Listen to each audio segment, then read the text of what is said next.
অবিশ্বাস্য, শ্বাসরুদ্ধকর ম্যাচে নিজের জীবন বাজি রেখে দলকে জিতালেন মুস্তাফিজ। মিরপুর শেরেবাংলা জাতীয় স্টেডিয়ামে আজ যা হলো তা কেবল ক্রিকেট ম্যাচ বলে ভুল হবে।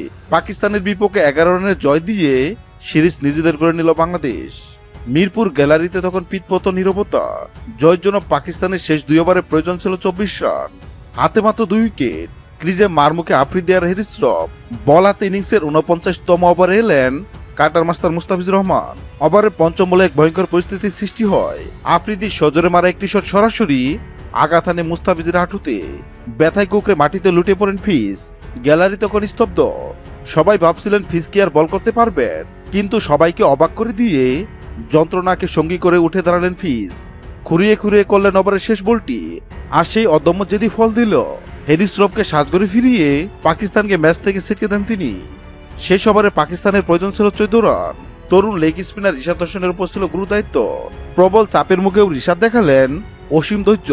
সে ওভারে মাত্র 2 রান দিয়ে পাকিস্তানের কপিনে শেষ পেরেকটি ঢুকিয়ে দেন তিনি। বাংলাদেশ পায় 11 রানের এক অবিশ্বাস্য জয়।